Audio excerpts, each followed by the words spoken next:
Well, hi, everybody. This is DearMamaSal, and I'm live on a Sunday afternoon, which means it's time for us to talk about coping with stress. And as some of you will know, the stress that I have this week is my 75th birthday on Tuesday. So, what I wanted to do was to give you what I call the yin and the yang of my last 75 years. And realizing that the chances of my hitting another Jubilee year, like 25, 50, 75, 100, probably are slim. But I also know that it is possible to do these days more so than ever before. And so, there's part of me that goes, I wonder whether I will get to celebrate another Jubilee year. That's going to be really interesting. I'd like to thank those of you who sent me cards, Jeannie for one, Jody for another. I'll get to them in a second. Um, and everybody else that had me in their thoughts and prayers this week. I really do appreciate it. It's for those of you who are new to the broadcast, just to let you know that Dear Mama Sal is not just me. It's a group of people who get together every week. And we get together 3 times a week to talk about, on Friday lunchtime, specific time, we talk about coping with feelings. And then Friday evenings, we talk about coping with life on a budget. Mostly we do things like, we're cooking things on a very limited budget. And then on Sunday afternoons, we talk about coping with stress. I just do want to give a heads up and for both Jody and Jeannie.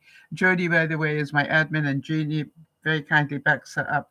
I accidentally ordered groceries that could come during the broadcast. So, there will be a telephone call ahead of it, and then about 5 or 10 minutes later, they will deliver. So, just so that you know, if I do need to take that telephone call, obviously to tell them that I am here. And then, obviously, I will need to get in whatever groceries are likely to need to go in the fridge very quickly. And I will put extra time at the end to cover for that. So, for all of you, it's been quite a week for me, I know, and probably for some of you as well. But first of all, I'd like to, under thoughts, prayers, and birthdays and things, I thought I'd update you on Erin. Erin wrote to me, and it's quite a long um, thing that she sent to me. And remember that Erin is dictating this into and having it turned into words. So if some of it doesn't quite make sense, that will be why. I will try and make it make sense as much as I can as I read through it. But how kind of her to take the time to let us know what's going on. She said, "Hi, I just wanted to give you a little update. I start antibiotics tonight for a UTI." Um, and she's saying, I'm not quite sure what that was, something about 12,000. Any of you who've had a UTI, and does the word 12,000 mean anything in terms of that? I didn't quite understand it. Never mind. I need to go away because on the 15th, I need it to go away because on the 15th of September, I will be having surgery to have my back cushion pump replaced. It's a routine surgery that needs to happen every 5 years for the rest of my life. Just to ensure that the pump will keep working. On September the 1st will be my pre-op testing, and hopefully then the UTI will be gone, because if not, I imagine they will have to reschedule the surgery. Um, and if all's good, then she will have the surgery on the 15th. And then she will get her stitches out on October the 3rd. Jody, can we make a note of September the 15th in our notes on the database for Erin going into surgery? And she'll get the stitches out on October the 3rd. Um, so she also wants to move. Thanks, Jody. She also wants to move, and she's saying she's hoping to do that in the first part of November, just to give them enough time to figure out more stuff and me time to recover from the surgery. All right, that makes sense. Haven't heard anything about the new chair yet, but we're hoping to hear something soon. I hope everything is good for you, and give my love to all the peeps. And make sure you give yourself a great big hug from me. Yes, you can share this information. And in fact, prayers are very much appreciated. So again, Jody will put up more thoughts and prayers for Erin after the broadcast, if you can remind me. All right, so there we are. And how kind of Erin to update us. I'm really, really glad that she does that every now and then. For those of you who don't know, Erin is somebody who only has partial use of her body. She has use of one hand and her face, but for everything else, oh, and her mind, obviously, but everything else, she needs help moving. So it's an incredible way to live. And I think of her often when I'm complaining about the odd ache and pain. Now, a couple of viewers sent me pictures this week, and I really do want to show you. Just hold on one second, because I got permission from both to show you. So let me just do this. Now, the first one was a picture that Isabel sent me. And look at that. She had a baby pineapple. Now, I don't know about you, but I shrieked with glee when I saw that. Isn't it amazing? And how many of you going, I bet Sal's going to buy herself a pineapple now, see if she can grow one. But she said she'd had it for a few months, and then suddenly it did this. Isn't that amazing? So I'm going to look out to try and find out how to do that. And then the other thing was, for those of you who were with us on Friday, when we were cooking up some vegetables, Jody very kindly sent me a picture.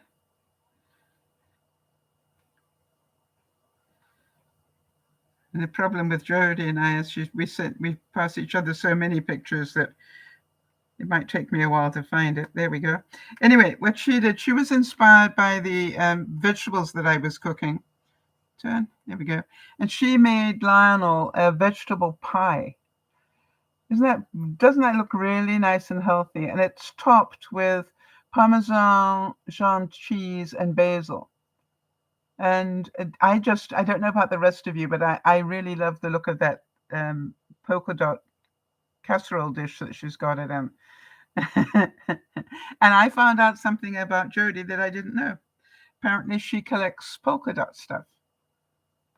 How long have I known her? 10 years nearly? Didn't ever know that. So isn't it amazing what we learn about one another as the years go on? And boy, we've had some years. For those of you who missed it, on Friday lunchtime, we talked about the memories of 10 years of Dear Mama Sal, which I celebrated on Thursday. And I was talking about some of the personalities we'd met along the way and how much they meant to me and to all of us, quite honestly.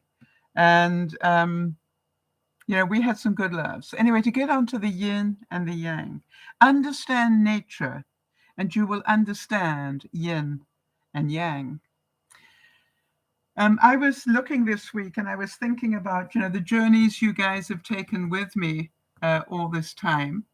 From trying to grow, the odd tomato plant like this, to finding out that I could create this many tomato plants out of one grape tomato that comes into my house via my grocery store. Isn't that amazing how many seeds I can get germinating? And so that's pretty good. But then I thought about, I've sort of become victim to my own success in this. As you will notice, I've cleared the plants off the area by the sink because this week, in between birthday celebrations, I want to totally clean the greenhouse window and start putting plants back in there. Some of you are probably going to be pleased about that because I get to open up the blinds again.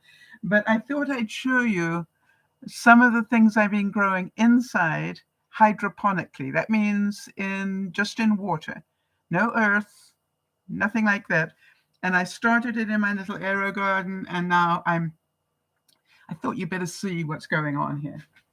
So this is not all of them. Whoops, this is just some.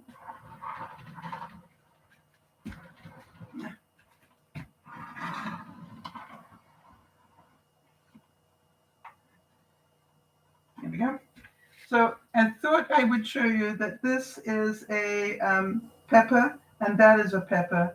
Tomato, tomato. This is an impatient plant that I took a cutting from. All right. And this is parsley, basil, celery, onion. Now you're probably wondering, why have I got the parsley, basil, celery, onion at the bottom? It's so every time that I want them, I need to bend and stretch and bend and stretch.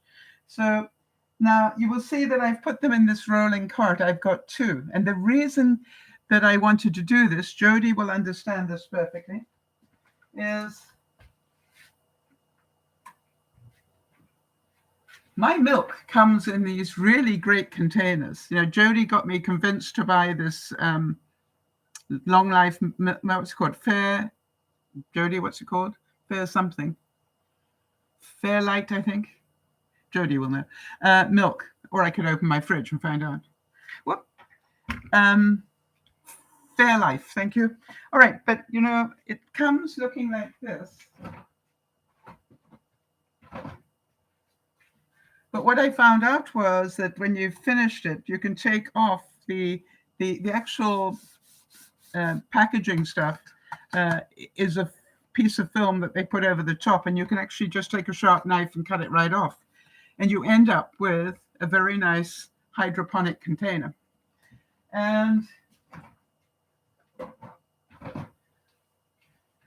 I thought you might like to see, what do the roots look like? And if you ever wondered about that, you know, you've seen me growing stuff now, and I've learned how to do it, but I thought you'd like to see the roots. This is no soil, nothing but water. Here we go. So can you see the roots on that? Isn't it amazing?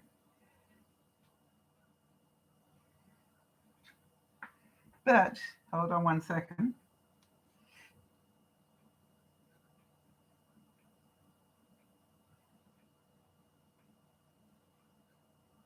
There we go.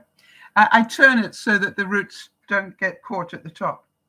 So that's the one. And then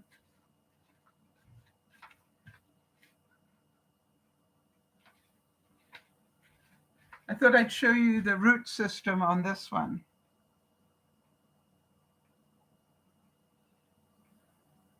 Okay, so there we go.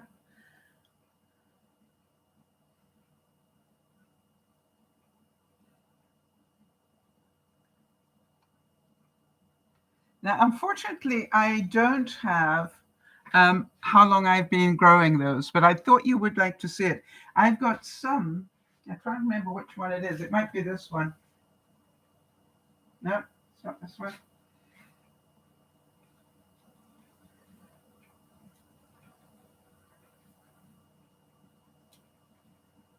Huh. It's this one.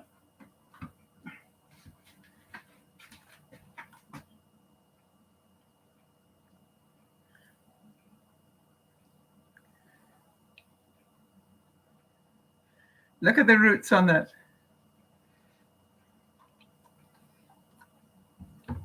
So this is actually two things. It is this and this, but look at the roots. Isn't that incredible? So we know it likes it in there.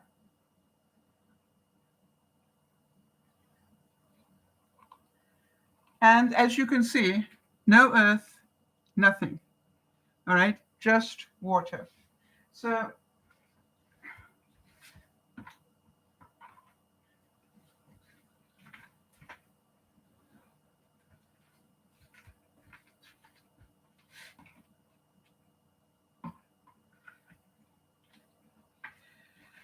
and what I like about those containers is that I can literally just fill them up once a week, and there'll be plenty of water for those plants during the week.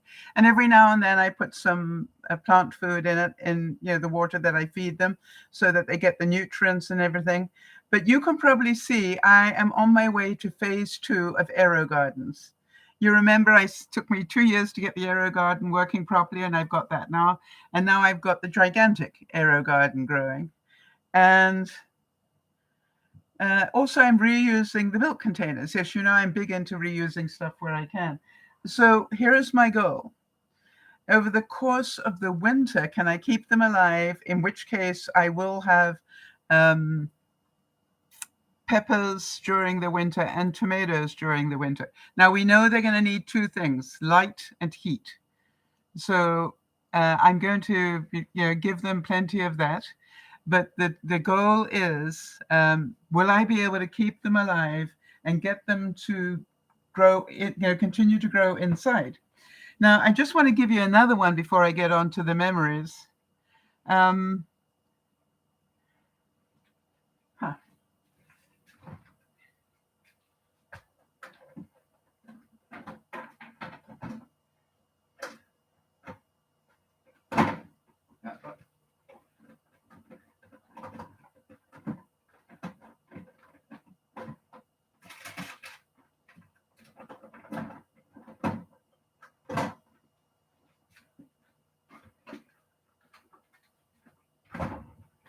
All right, and what I wanted to show you is I buy my lettuce like this, all right? I buy what they call butter lettuce. I think you call it bib lettuce in the States. We call it butter lettuce here in Canada. But I buy it like this, and it's got roots on it. And I keep it in the container like this in the fridge because lettuce likes cool temperatures. And then just as I need it, I take a leaf or two off. But when I get down to the center bit, I don't throw it away. I leave a little bit of the center, and then I keep them in the fridge where they continue to grow. And some, this one has got a bit soggy on the outside, so that's going to go. But I'm amazed how many little baby leaves I can pull from here and get them. The question that Benji asked me is, do they go green? So the answer is, if they get some daylight, yes. As you probably saw, the one in the center there, hang on, let me show you again, is looking pretty pale. All right, that's because that's been growing just in the fridge. So, but can you grow it in the fridge was my question, so that it has the right temperature. Apparently the answer is yes. It's another experiment that I'm doing. So, we'll leave that out to get some sunshine. So Jeannie's saying 2 days ago we went to a yard sale.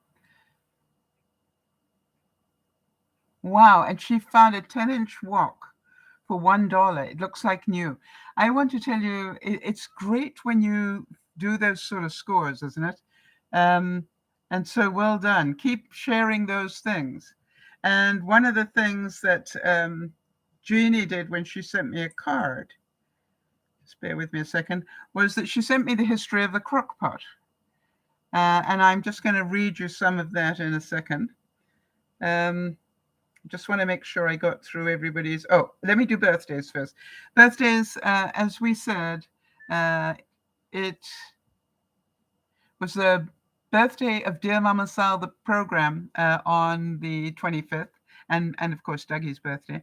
It was Beth's birthday on the 26th, and it is mine on Tuesday. So, it's just like it's a busy week for us, right? And I'm going to be, as you know, 75. So that's a big step for me. I haven't had, other than Erin's feedback, I haven't had any other thoughts and prayers type stuff come through. Hi, Lai. Jeannie did ask thoughts and prayers for York, who is trying to save his one eye. So let's make sure we keep that up. And so what I wanted you to know is that it is an amazing transition from one year to another. Let's talk about the crock pot quickly. Apparently, I didn't know this, so it's always lovely when I get these things sent to me, especially Jeannie loves sending me this stuff. In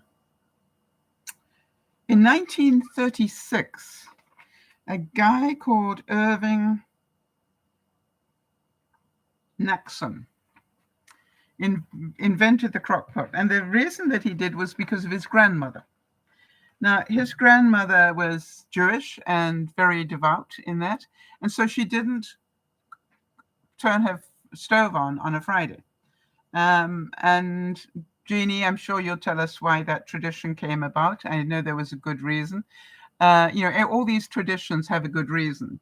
Why we eat meat on Friday, don't eat meat on Fridays, or all those sort of things.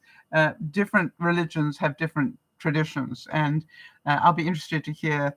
I didn't know you weren't allowed to turn on an oven. So what happened was the grandmother was really clever. What she worked out was that if she prepared a stew and sent the pot down to the bakery with her daughter, then when they turned the ovens off, all right, when they turned the ovens off, she would ask them to put her stew into the ovens, and as the big ovens cooled, all right, then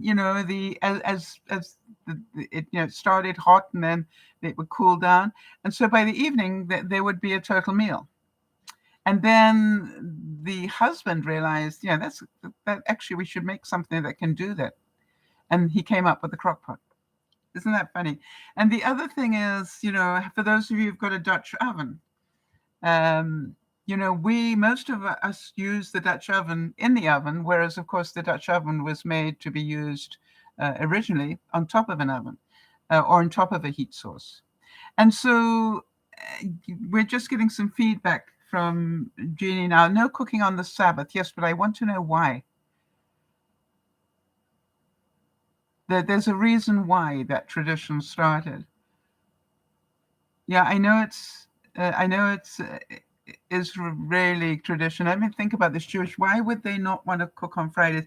Maybe, like intermittent fasting, probably. That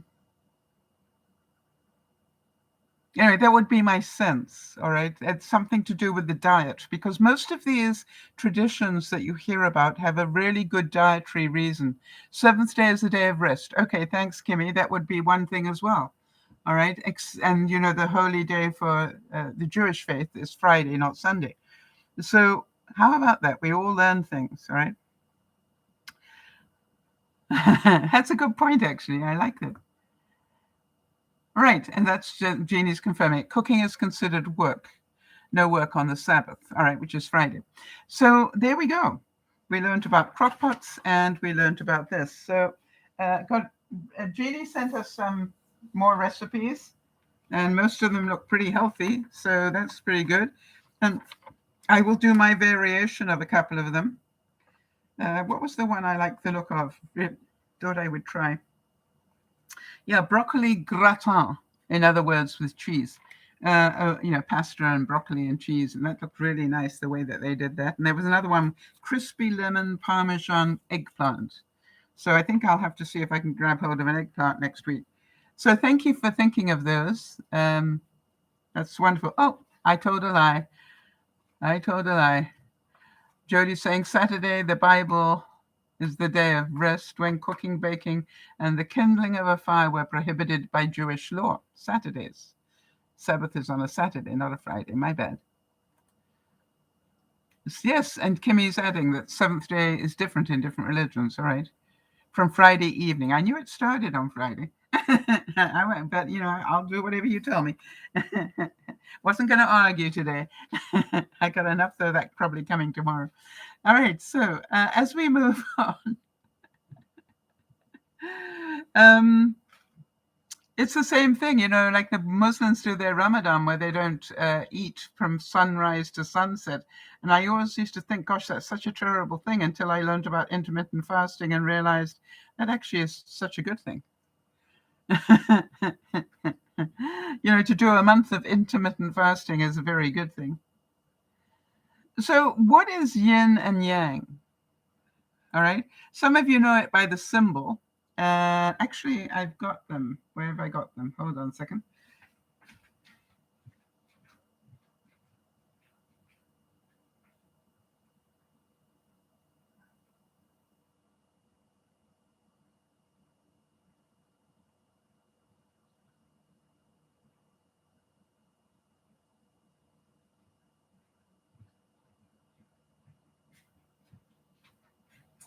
I can't find them quickly. And they were in my guest bathroom, but I have two candle holders. One is the yin, one is the yang.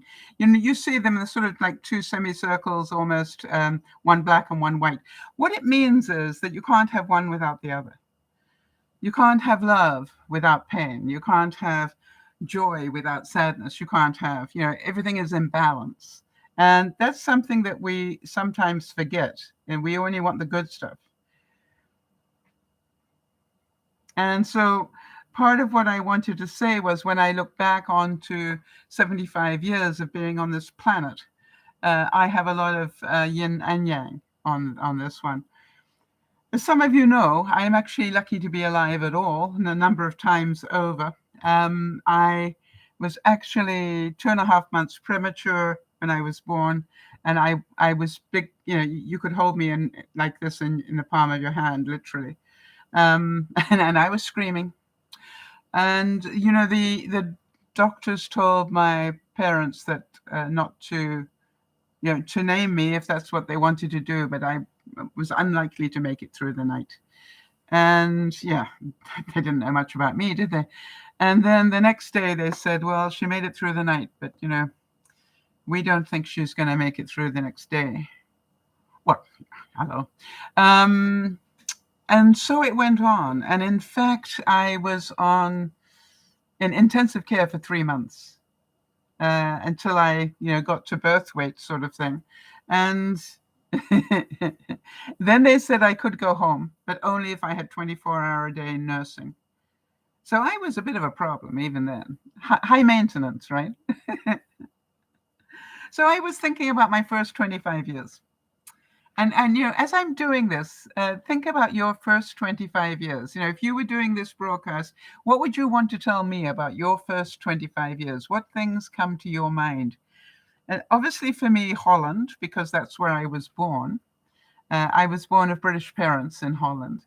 And so I actually, when I went back to England when I was about 4, I was actually treated as ESL because I spoke Dutch as well as I spoke English. And quite often I would, as most kids will do, I mixed the two up. And I learned about being stigmatized then. I learned about not being the same as everybody else then because, I had traveled. And I always say that to people. If you meet somebody that's ESL, please remember, it's not that they're strange, they're well-traveled. And that's a great reminder that they're trying to speak in a different language, but the reason they're doing that is because they've traveled 9 times out of 10 from the area where they learned that language. And so I can remember a lot of stigma when I was very small, first going to kindergarten and things like that, because I had different vocabulary and I had different ideas and different all sorts of things because of where I had grown up in those formative years. I think a lot of you know I went to school in a high Anglican convent, and the nuns did everything they could to turn me into a good person. And they struggled, as some of you know that. They struggled a lot. But, the good news is I know that they, in their own way, love me to bits. And, it was shown many times over the course of my time with them. But I was a rebel. I always have been, and I guess I always will be. And, following the rules is not something I'm known for, as you know. I can't cook by a recipe because I get bored. And I want to know what happens if I add this. Some of you saw me cook something on Friday where I had some lime cordial. And I just decided that would taste really good in here. And I just, threw some in, literally. And by the way, for those of you who are wondering, what did it taste like? Awesome. So that's part of my personality, and I've had it from the get-go. So the nuns had a big job to do, trying to control me on one side, but they also knew that I was full of fun and laughter, and I was pretty talented in a number of areas. They knew, for example, some of you have heard that story. They knew, for example, that the only reason I took up art was so I could get out of doing homework. Because art, I realized very quickly, happened at the same time as homework classes, and the people who did art, had special dispensation about their homework on, a couple of nights a week, because you were at art classes. So me, I'm going, I like that. And some of you will have heard the story that I didn't know at that time that I was short-sighted. And so I went to art, and because I was brand new and everybody else had been going for a long time, they had everybody else have white paper and really good paints and things, and they stuck me. I always remember this. They stuck me at the back of the class with black paper and the powder paint you give kids, poster paint. And the first time I went, they had a still life that everybody was drawing, painting beautifully. I was very impressed. Me, I was going around seeing what people were doing because it fascinated me. I thought I better learn something here. But then I'd also seen artists on television, and I'd always loved the ones that sort of attached. It was like they were having a sword fight. Do you know what I mean? And so I was there with my colored paints, and I was doing this with my poster pens on my black paper because I wasn't allowed white paper. And what I didn't know, I was at the back of the class and I didn't know I was short-sighted.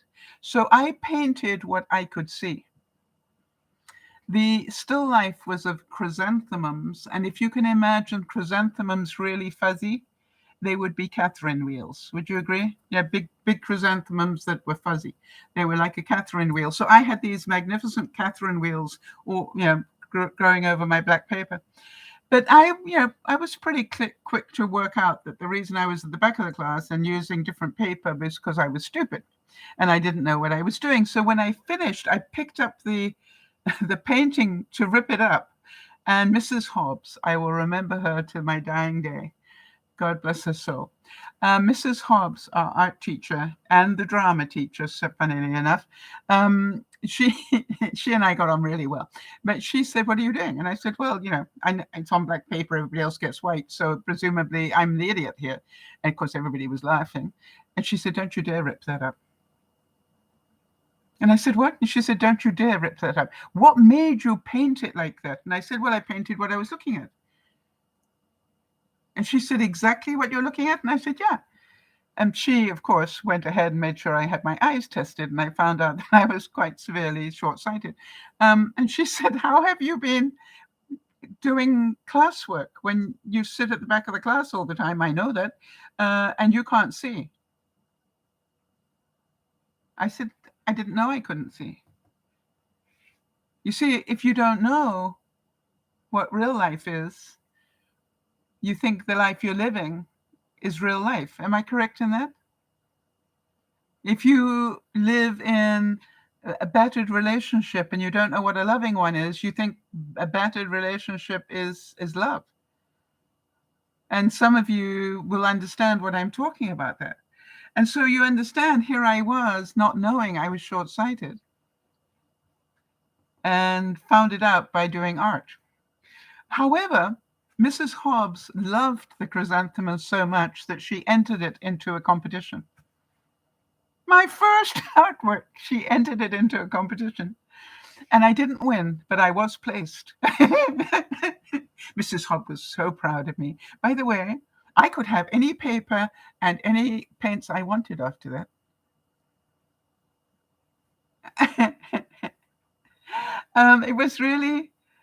It was really amazing because and she never ever expected me to paint whatever or to do what everybody else was doing. It was always my interpretation of what I was looking at, right? I wasn't trying to take a photograph. And some of you know that with my cooking, right? I do my interpretation of things. I don't do exactly the right thing because that would not have my stamp on it, would it? And all the experiments I do, all right, they are because it's creative. It's like, I wonder what happens if you use the milk jugs to grow plants in. Well, I don't think about it, I do it. So Mrs. Hobbs and I had a very deep relationship during my schooling. And it came up big time when, as I said, she was also the drama teacher. And so, I saw a lot of her. And then it always was the big thing in our school that the outgoing sixth form would do a huge skit for the rest of the school just before they left. And when I was in the sixth form, we had this practiced and rehearsed and everything else, and we all had the scripts, and we were all ready to go. And then something terrible happened, and I can't remember. Oh, it was the continuity person. Somebody was picked to do all the continuity, and she had the scripts. She was, given them to make sure that they were held safely, and something happened to her. I can't remember why. She got ill, and somehow or other nobody could find the scripts. Can you imagine? We're about to do this huge thing, and the whole of the continuity script was missing. And I always remember Mrs. Hobbs walked up to me and said, "Sal, I got a job for you to do." And I go, "Okay." And she said, I want you to do the continuity for the play.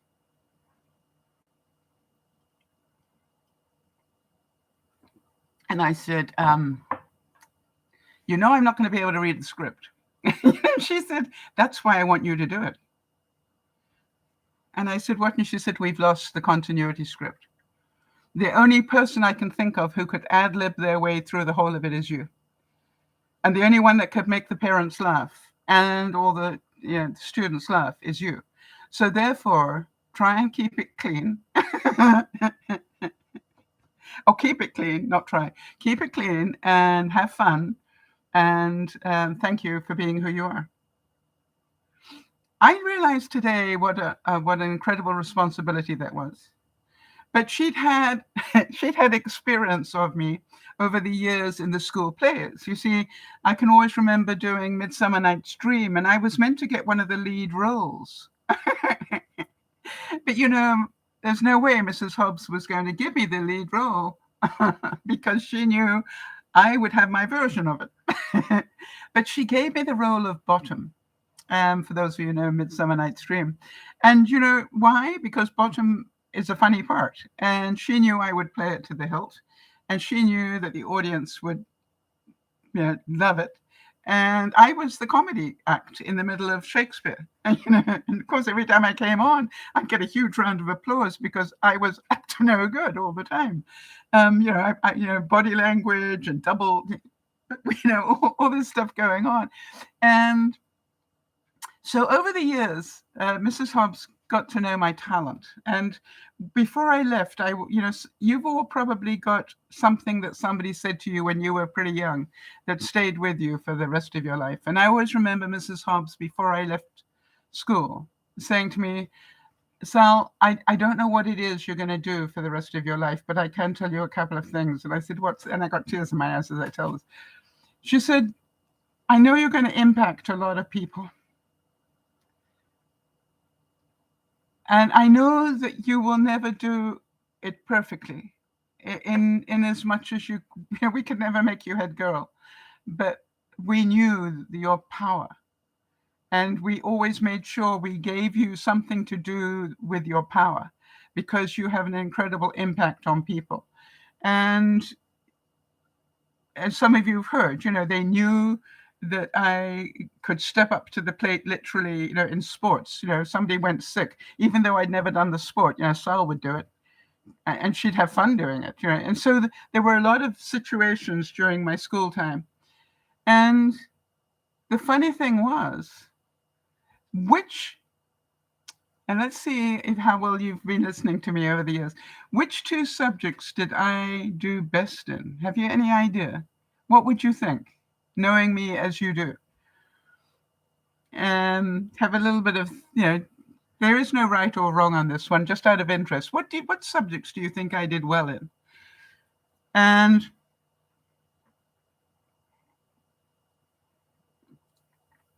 It was funny when I think about it now, because if I had realized how important understanding my natural abilities were, then things would have been. Yeah, Kimmy's saying debate.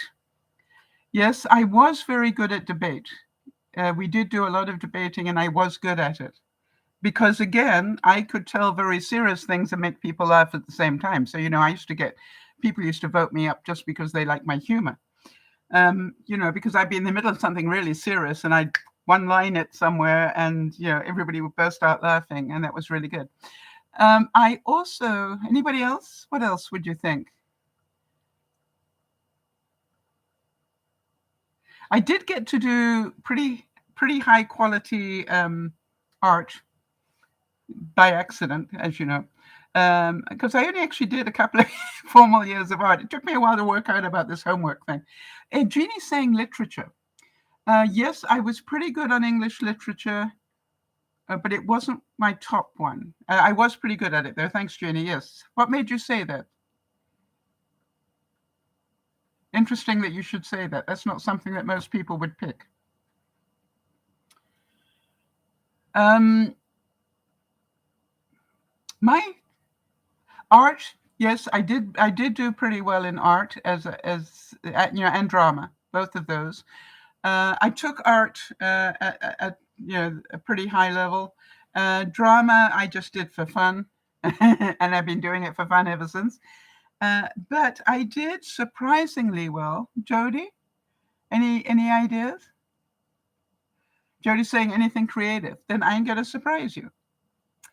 I did extremely well in religion and geography. Now, geography probably doesn't surprise a lot of you, but those were two subjects that I was excelled in. I can't do it anymore, but I could, just about quote you the whole of Luke if you asked me to, and the meanings behind it all. I couldn't do it today, of course, but I really excelled in literature, not literature, in religion and in geography. Not two great things if you want a career necessarily, but if you think about it, I've always had faith. Isn't that, I've always had faith that I would make a difference, because if those were the talents I were given, then why not? Yes, Jeannie's saying she thought that I probably was good at literature because you want to know things, and so one can learn from reading books. Yes, in my day, we didn't have the internet. And you're quite right, Jeannie. I, in fact, had one therapist once say to me, I was probably better read on philosophy and psychiatry than most of his fellow students at school. He said, it's amazing your ability to understand these things. And he said, you seem to be able to read a really complicated book and turn it into everyday language. Because he'd be talking to me about something and I'd say, oh yeah, but da da da da, and I quote something and I go, why they didn't write that book in English is beyond me. And he said something that changed my life as well, because I remember him saying, Sal, why don't you write the book in English as you understand it in English? Because there are other people. And the book was a fascinating, I can't remember what it was called, but I had read a book about the shadow side. Do you all know what a shadow side of somebody is?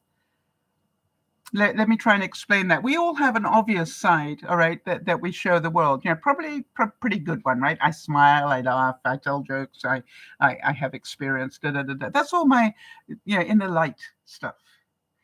But there's a wicked witch from the west that lives in my shadow. Some of you have met her. And, I'm not a perfect person, all right? And I have a temper.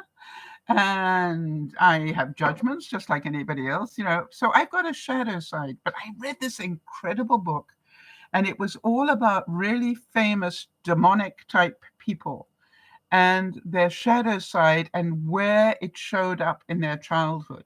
I want to tell you, I found that book fascinating. It talked about Hitler and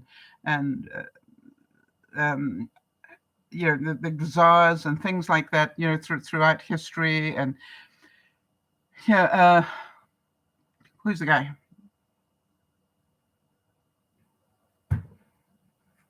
Marco Polo. and then after him, the other great explorers, and they had all these people that we thought were such good people, but when you really looked into them, Genghis Khan, hello, he had a few screws loose, but you look at it and you go, brilliant man, but hello, he had a dark side. All right, so Jeannie's saying, I worked for the chief of GI research. He wrote papers and I helped him make it into English. Yeah, turn it into English. Yeah, you helped him write it in English language. Good for you. So GI being I'm going to say gastroenteritis. No, it's about the intestines, right, Jeannie? So yeah, working for somebody, you're going to learn a lot if you're helping somebody write a book like that, of course. And so, but I must admit, I find it interesting that you thought literature. But yes, you're right. I have done a lot of reading in my time. And I still, you'll know it, every week I'm researching more stuff, right? Because I do more and more programs, and each one I try to research a little bit, thinking gastrointestinal. I got it just about right the first time.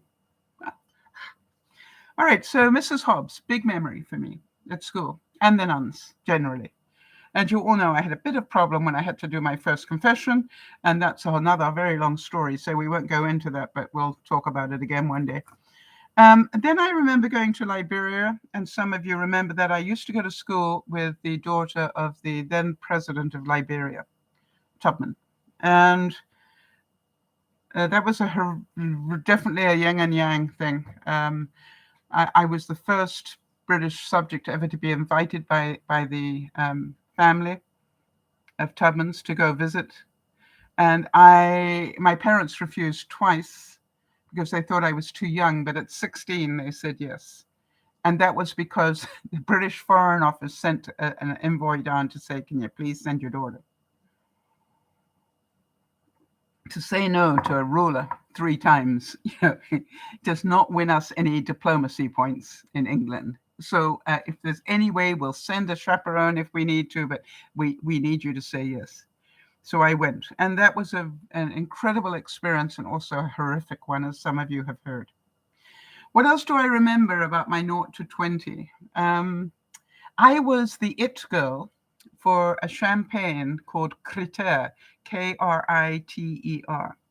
And some of you have seen the picture, in the days when there were hot pants and I had my hair in bunches. And I was, at all the motor racing events, wearing my Kriter sash, and I was gorgeous. Yeah.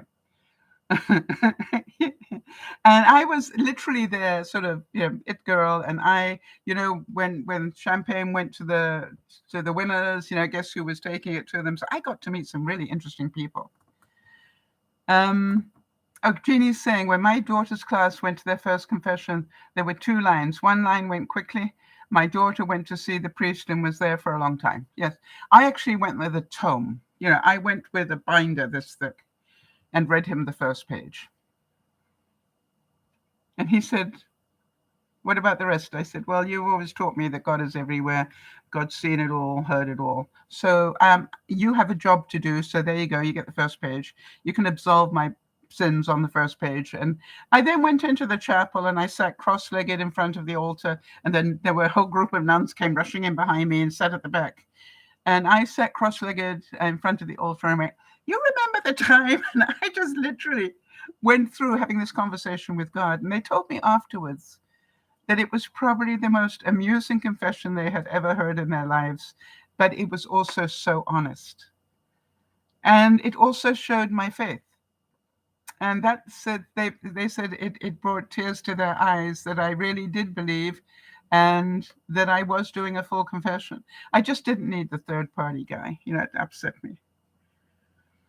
So it was also the time I traveled extensively before I was 25. I went to Monte Carlo, I went to North Africa, I went to Europe, I went all over the place and had a wonderful time. I did a lot of it going to racetrack meetings as well, as you can imagine, because I was the it girl, and got to see the Grand Prix in Monte Carlo, and stayed at the fancy hotels and got to meet the famous racing drivers of the time. And so one of which just totally messed with my brain. I always thought he was a nice person, and I found he wasn't. I met Steve Mcqueen at that time, and I had no idea how short he was. Um, and it was sort of like he stood up in front of me, and I sort of went, and I said, that can't be Steve McQueen. He just done The Great Escape, and he was just like, really? He's no taller than I am. I can't remember. I will have to wait for Jodie to get back so she can Google it for me. But I can't remember how tall he was. But he wasn't very tall, I can tell you that. I always had him at 6 foot something. They must have had him standing on boxes or something.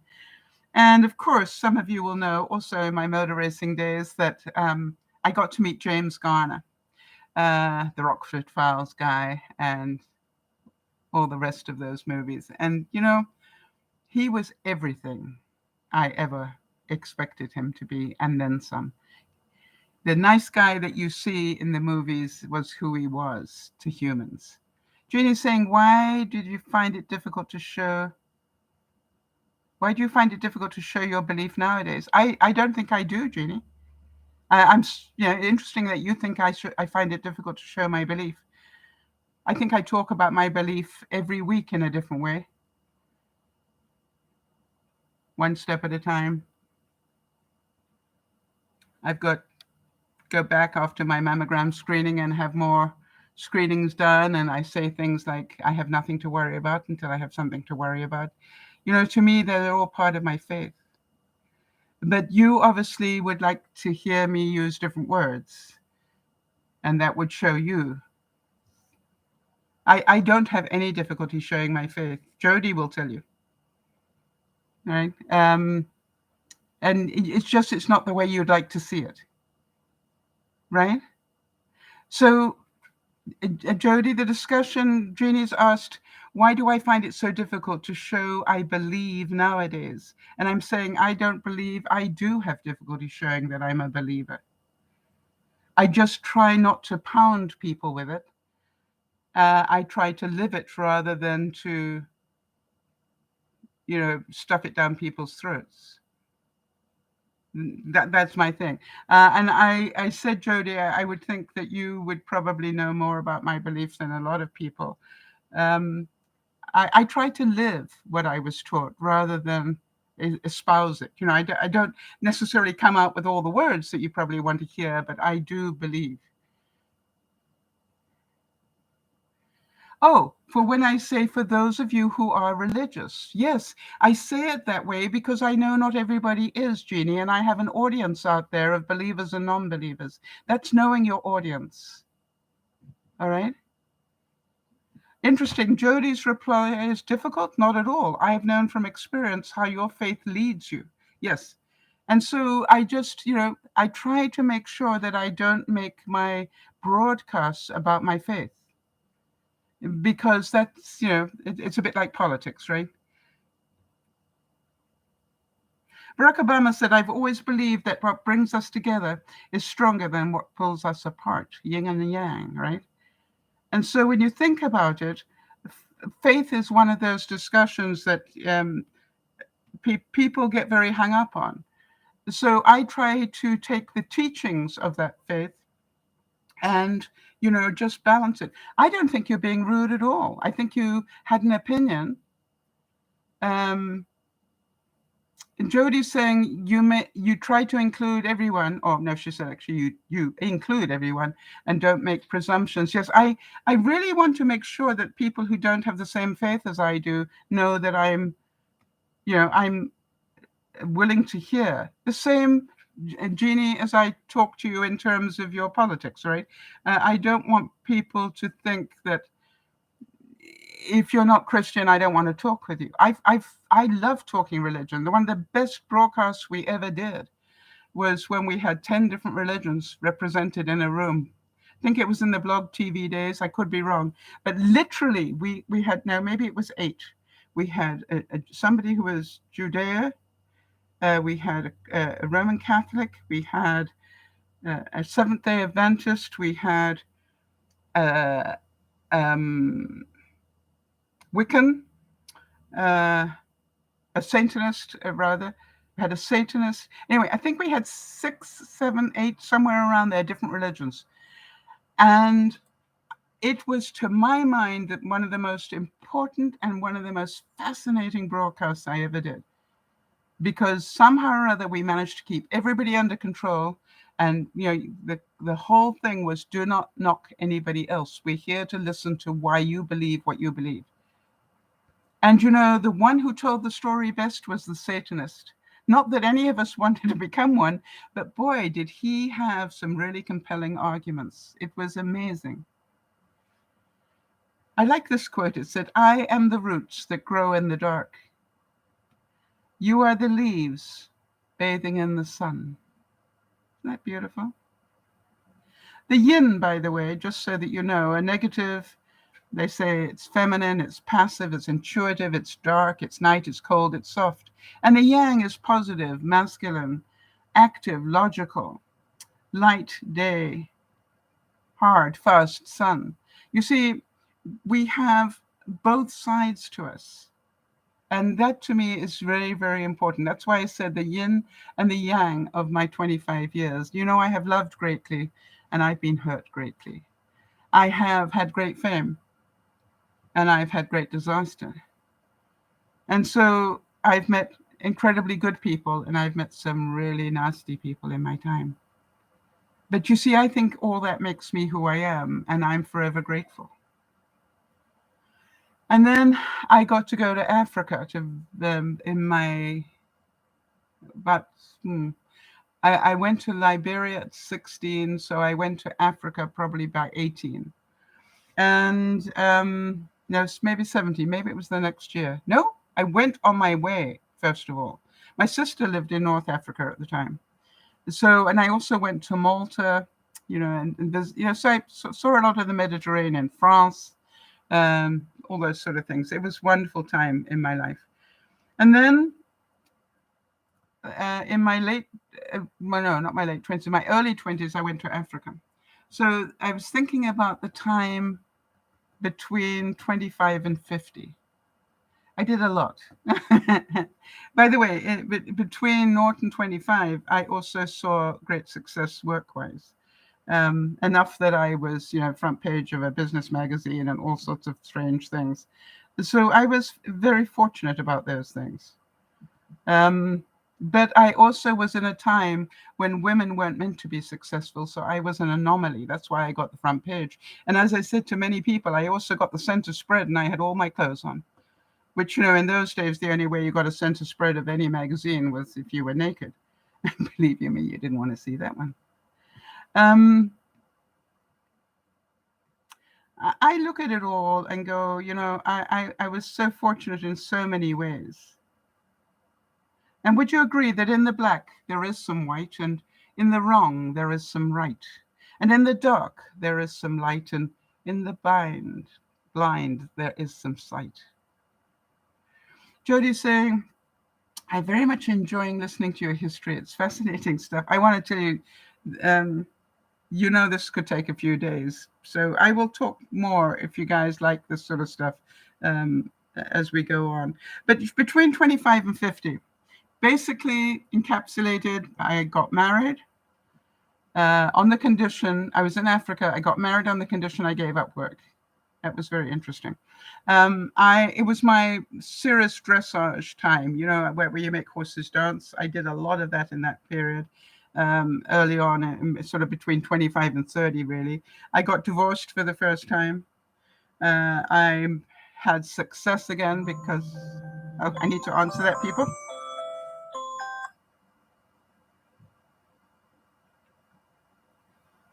Hang on. Requires thought. Hello? Oops.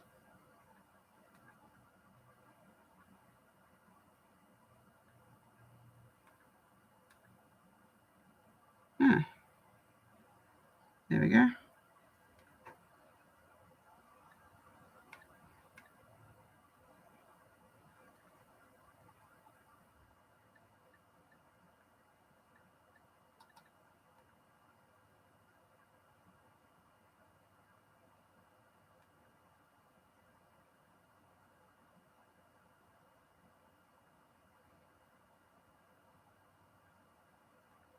All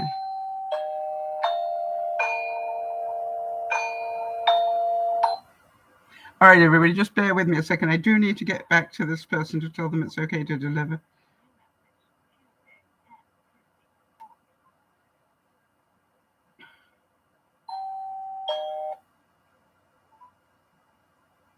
Last time you were in your mailbox, you left with unplayed messages. You have voice messages.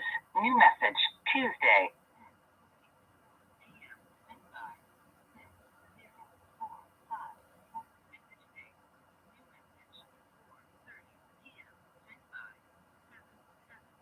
Just bear with me a second, everybody. I'm trying to get grocery delivered.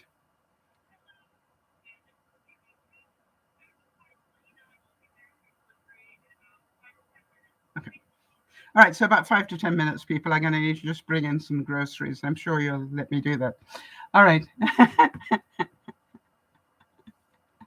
Yeah, it's interesting. I'm talking about the yin and the yang, all right? All right, Jeannie's saying, I used to believe that if a person was extremely artistic, a poet, a visual artist, a musician, he must be good. I learned I was wrong. Yes. How many comedians commit suicide because of depression? All right. So, it's just like, it's a really interesting thing, the yin and the yang. And I just want you all to understand that. That's why I called it that. And you've heard I got married and I got divorced. I got married and I got divorced. Yeah. It was like, hello. I had, I got to meet my sister for the first time between 25. When I say for the first time, she left home when I was about 8. She was sent away because she was a nuisance. And she was literally sent to Holland to go and be an au pair, and basically never came home again. She came home to get married, but that was about it. So I didn't have that usual sibling connection that people will have, and which is probably why I was closer to Big Brother Jeff until recently. But it was interesting. But I did get to meet her when I came to Canada, and because I came in via the States.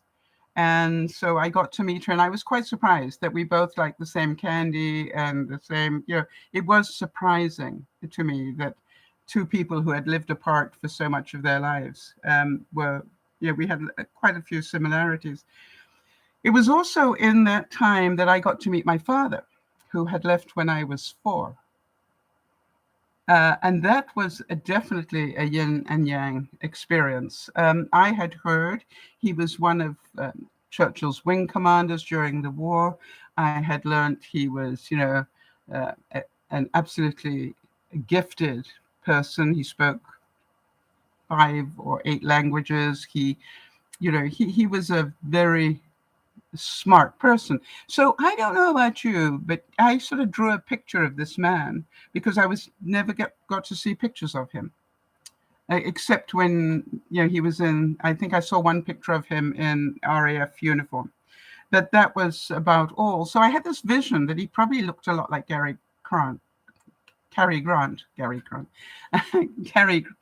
Grant, and was about 6 foot something, and because that's what people in uniform look like, don't they?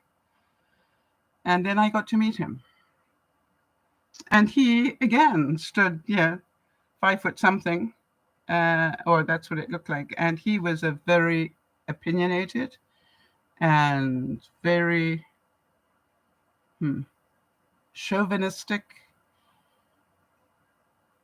man. I was absolutely horrified when I met him. But he was my father, and therefore I was glad to have met him as an adult, if you know what I mean.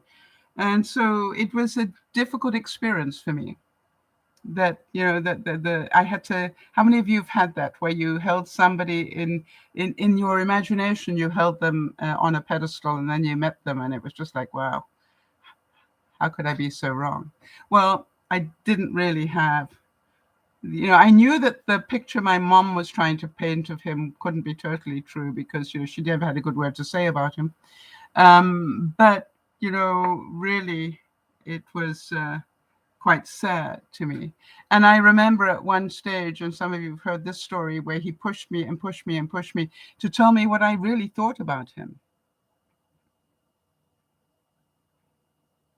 And I, ducked and dived around it for many, many conversations. Then eventually one day I told him, and he burst into tears. And I said, "Why are you crying? You asked for this. I tried very hard not to hurt you with this, but you asked me what did I think about a father who walked out one day and never said goodbye? Well, I can tell you what I thought about him." Thank you, Jeannie. Steve Mcqueen. I was talking about that. I was quite surprised how short he was. He was 5'10". And I was probably in 3-inch heels. So that's what happened to me, right? It was just like, you can't, in my mind, I'm talking to this man, but he can't be Steve McQueen, because Steve McQueen should be up there. And this guy is right here.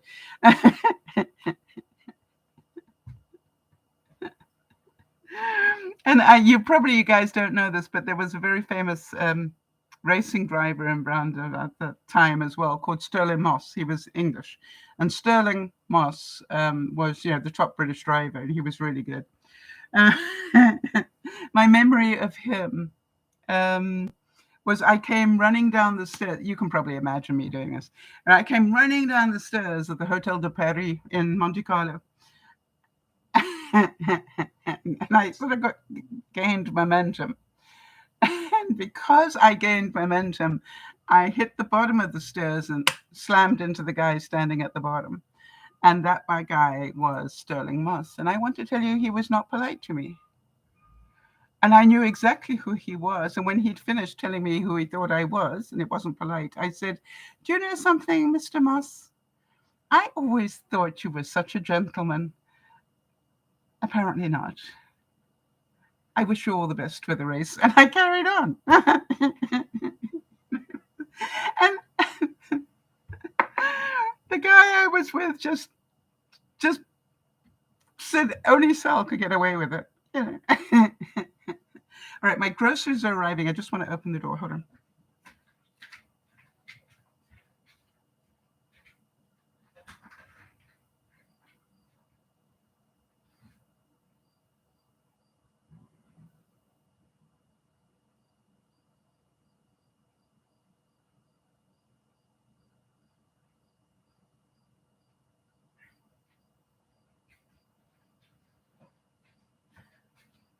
So that is, what happens, right? Some people are not who you think they are. But not only did I get to meet my father in those years, I also got to lose him, within that next 25 years. And I lost my mother in that 25-year period. However, yin and yang, I got to meet Marnie, Doug, Benji, and Cisco, and so many other young people. I would like to say that was the time that I probably volunteered the most. And the whole of that 25 years I dedicated to young people. And so it was an incredible time in my life, using some of the stuff that I had learned. I also became a speaker in those days, and was an international motivational speaker. And so that was, another whole journey that was quite something. And I want to talk about this, and I know I'm going to have to go and pick up the groceries from outside in a second, but it was on my 50th birthday that Princess Diana died. And that still touches me to this day. We know we're going to celebrate 25 years of her passing because I am now coming up to 75. And she died on the night of my 50th birthday party. And I was the only one in the whole party that didn't know what was going on. Everybody in... Hi, thank you. Excuse me. You too. Thanks, Steve. Stay safe.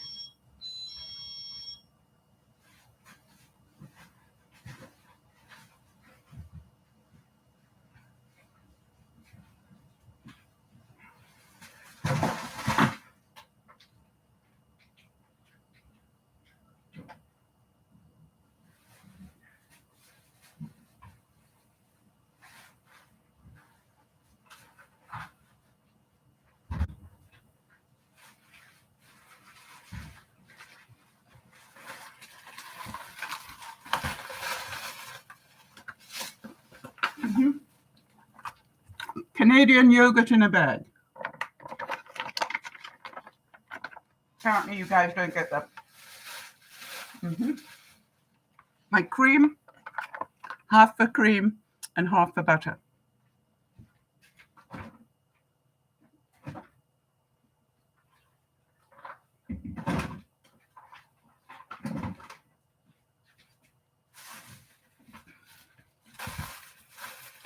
Now this is what Jody's taught me. If you buy this milk, I can buy enough for the month and keep it in the fridge.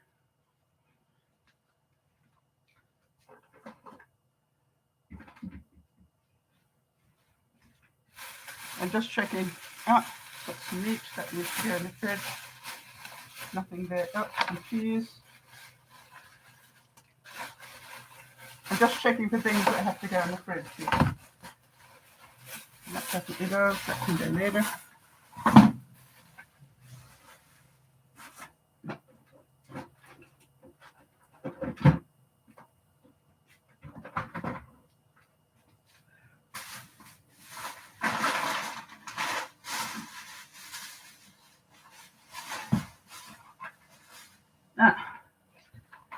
Another thing I think I've taught you, I actually buy my mushrooms dehydrated because I don't use them a lot, but it's really nice to know I've always got mushrooms on hand if I'm making something and I want to put mushroom in there. So that's pretty good. Okay. And you obviously know I like green grapes, which they don't get till fruiting time. All right, where was I? Interesting. Sandy's saying,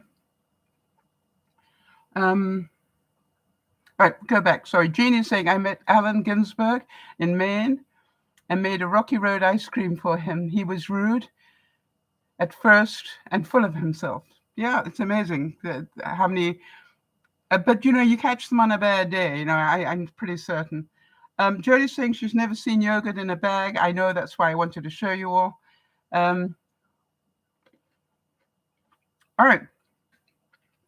Sandy said, I have 2 containers of Fairlife milk in the fridge to make yogurt. I've been so busy that I haven't had a chance to do it. I'm scared to look at the expiry date. I've got some, do you all know Milk to Go? I've had some that has been in a cupboard for over 6 months and it still tastes great. Jody's saying, my in-laws met President Bush the elder and Mrs. Bush at Walmart in Maine. They were lovely to chat with, talked about fishing, amongst other things. Yes, I would think, mind you, I believe it was the mother. The mother was the one to be scared of. If you hear about George Bush Jr., George W. Bush talk about his mother, yeah, the boys, when they talk about, and Jeb as well, when they talk about the mother, it was, they didn't fear daddy, but it was mom. And you could sort of tell that, couldn't you?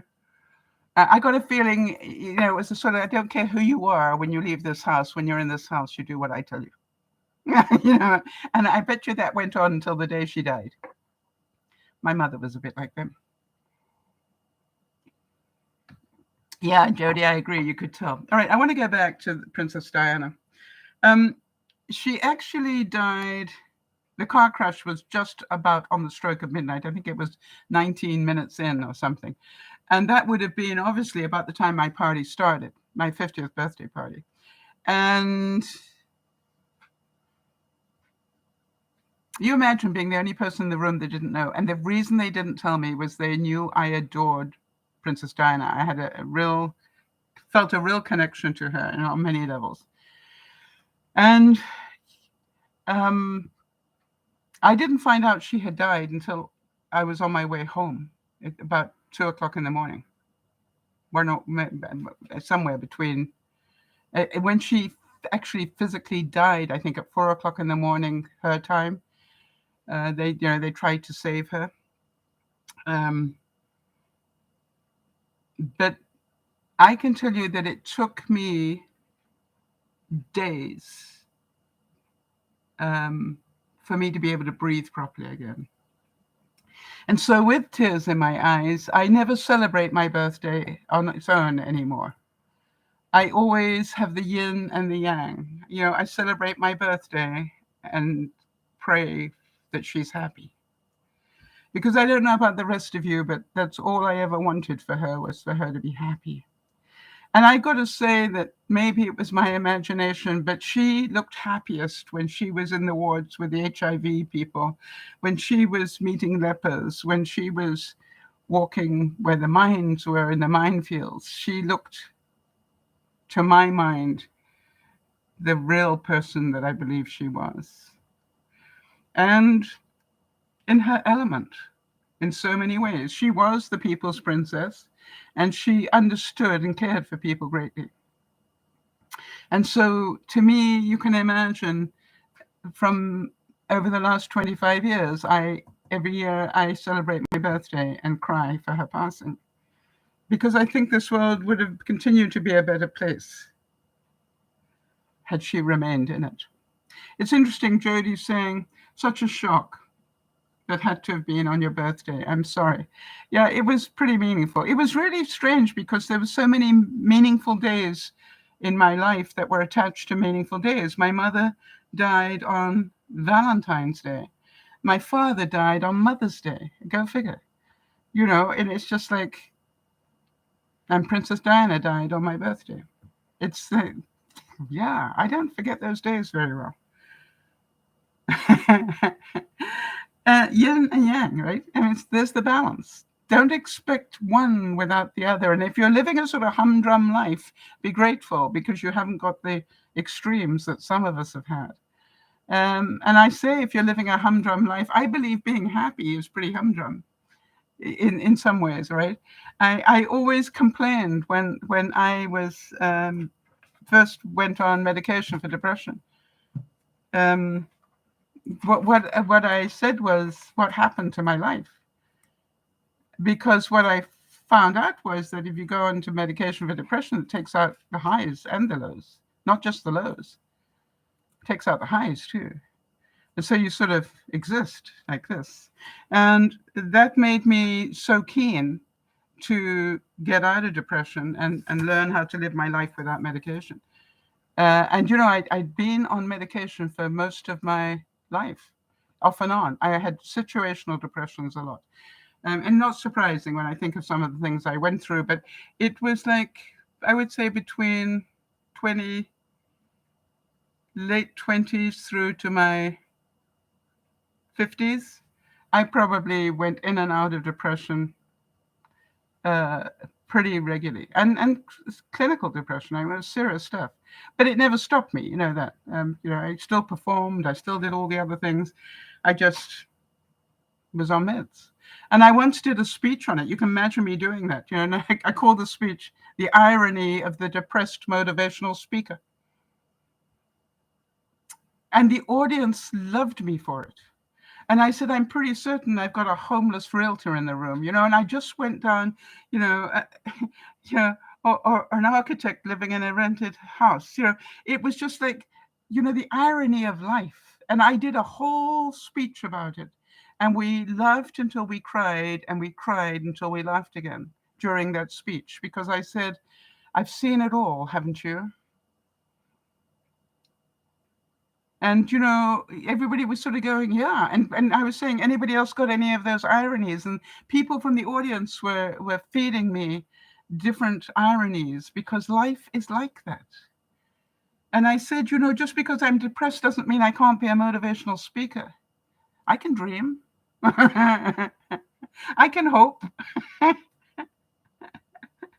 And, I fought my way out of it, and touch wood, I have never needed to go back into that place, because I learned how to deal with me. But it was getting that real about it, that audiences used to just say to me, you just are so honest. And I went, don't you deserve that? Don't you deserve that? And and that's why I said, if ever I get to do YouTube, I will be as honest as I possibly can. Not on all things, of course not. You don't really want to know where I cut my toes this morning, but it's like, it's of course now you do, don't you? But you know what I mean? It's just like, that's what I said. I want to be as honest as I possibly can be because I want people to know I'm human. Right. Interesting. Jody said, sounds like having the depression gave you a uniquely well-rounded perspective. It makes sense. Well, yes, Jody, I think, the same way as having been in an abusive relationship, I could spot somebody who's in one pretty easily. Having been a workaholic, I could suss Beth out in a heartbeat. And it was just like, what was she hiding, right? What was she, and Beth luckily was like me. She was very honest about what she was going on with her, and so you look at it and go, the yin and the yang, the one doesn't come without the other. And how many of you, know that you've had great joy and great sadness? It's just like the one sort of goes, if you are not prepared to have both sides of the story, then you're not living in reality. And Jody's saying there's a vulnerability that's very relatable. Yes, I think, to me, when I talk about depression, I hope you know I've been there. I hope you can see it in my eyes. I hope you can hear it in my voice, that I never want to go back in there again. And I want to tell you, I read just about everything I could possibly. I spent 5 years in therapy because I chose to, not because I needed 5 years. I just wanted to get the stuff out that I didn't know about. And I literally analyzed all my dreams for 5 years, and anything that was lurking in those shadows, I pulled it out and threw it on the table and talked about it. And I think some of you have heard me tell the story that actually in therapy, I absolutely was talking to my therapist 1 minute, and the next minute I completely split from reality. I started to literally do this enough that it terrified my therapist. And, he came and sat next to me and, said, can I hold you? And I said, and, what I'd done is I'd gone back so far that I was now the speechless child who got attacked in her crib. I didn't know it, but we found out later because he talked me through it so he could find out. And I literally was sitting in a chair doing this and ducking. But it turned out the reason I wasn't talking, I was just whimpering, was because it had happened when I was so small. I hadn't learned to speak yet. So, I've been there and done that, and I have some understanding of what courage it takes to do that work. And it's not for the faint of heart, that's for sure. And so when anybody tells me that they're going to therapy, they go up in my estimation.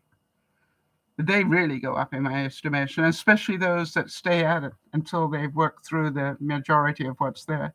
I don't think we ever will work through all of it. The tapes are there and they will keep playing. The tapes that I went to sort out are still playing. I just react to them differently now. And, I learned a lot. I read a lot. And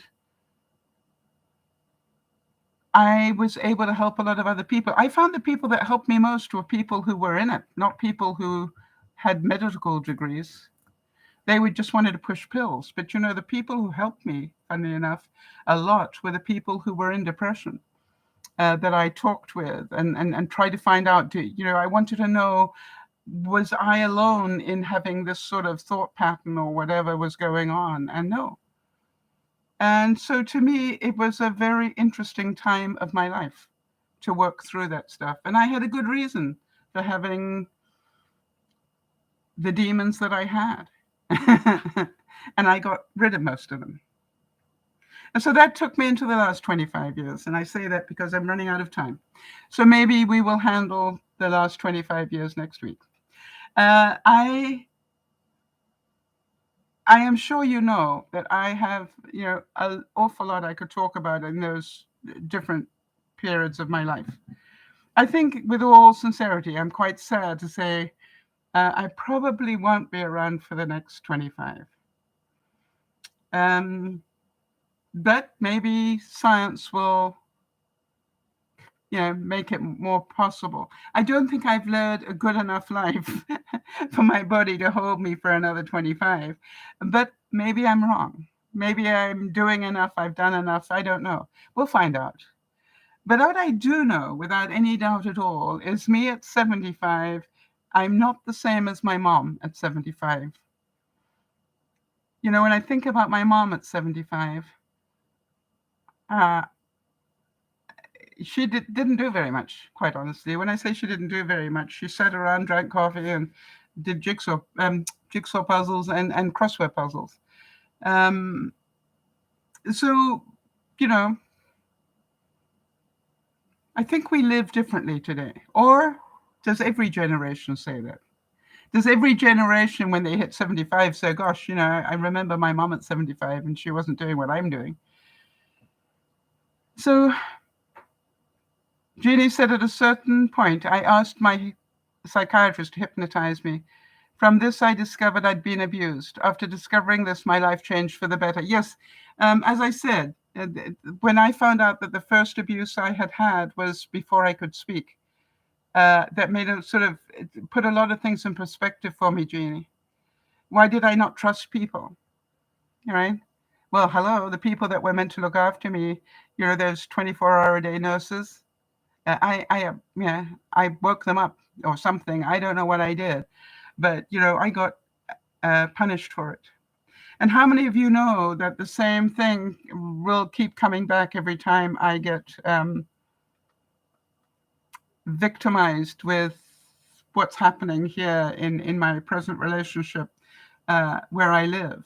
Where somebody with power is trying to terrorize me. The only thing is that I've learned too much now. I just won't bow to it. It's just like, no, I will not be abused again. I just refuse to stand in front of you and let you do it. And, you can think about me whatever you like, but I'm not going to stand here and let you abuse me. Does that make sense? Because as people will know, if you've been there and done that, once you've learned that it was abuse, once you've learned that you were not to blame, once you've learned that you are stronger than that because you are a survivor. And that's what I always say to people. I am a survivor. I went through all of this. I went through Me Too. I went through all these things in my life, but I'm still here. And I still have a sense of humor. And I still believe that we together can change the world. I was horrified, and I need to say this today because somebody's got to explain this to me where this makes any sense. And I'm going to get angry now, but I was horrified today to hear that somebody in one of those states where they have total banned abortion, there is a mother who is pregnant and the fetus does not have a skull. And they are forcing her to go to term. Where is the humanity in there? How can that be right even, right? So you understand, I still get angry, right? I still get angry. Because I cannot see that any God would want that. I cannot believe that any religion would want that to go ahead. Because that is not, that is, you're talking about a fetus without a skull. How can they allow that to go to term? What horrible experience for the mother as well. All right. So I look at it and go, yin and yang. We give joy and so much happiness from so many things, and then something comes and hits you over the head. Yeah, Jodi's saying that she's disgusted. I am as well. This is like really, this is not right. So I would say let's always remember the yin and the yang. All right. So whenever things happen that are bad, remember the good that you've had and will have. And whenever things are really good, remember that that time shall also pass, and you will have sadness and confusion and anger. But that is all packaged into one big box, and that is called life. And if you choose, you can live each day. Some you will cry through, some you will cry with laughter through. But life happens, and you determine how to live it. It is how we live what life sends us. Remember the gambler. Know when to hold them, know when to fold them. All right? You get dealt a hand of cards. Play them the best way you know how. And you won't always have a winning hand. Sometimes you have a losing one. But there is nearly always another deal. If you don't cash in, if you don't give up, if you say, you know something, today I'm in pain, but maybe tomorrow I won't be. Look at all that Erin is doing to survive and to make what life she has left as tolerable as possible. Look what Jody is doing. Look what, or everybody, look what Beth is doing. I look at all these people that are struggling with illnesses, and I go, you guys really inspire me. And sure, I've got to go for a second lot of, x-rays after the mammogram.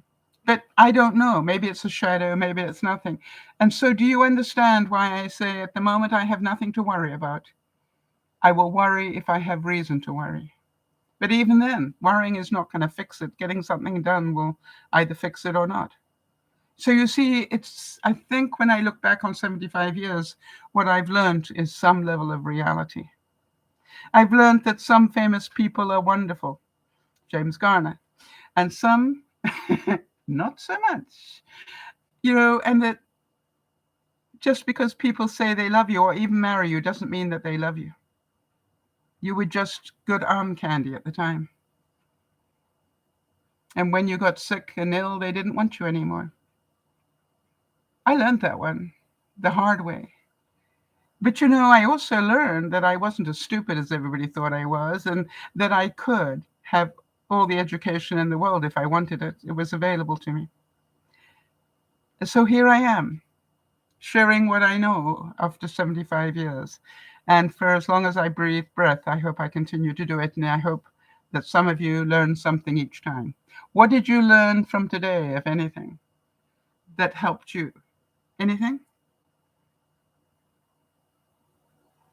Because you see, to me, this is like, we remember and celebrate the good things. I will have a party here on Tuesday, with my neighbors. When I say a party, we'll have a driveway party. But I will go and have dinner with Marnie on Wednesday, and that will be very different because we will talk about, she was there at my 50th. So I've known Marnie for 25 years and some. You understand. It's all about be grateful for every day.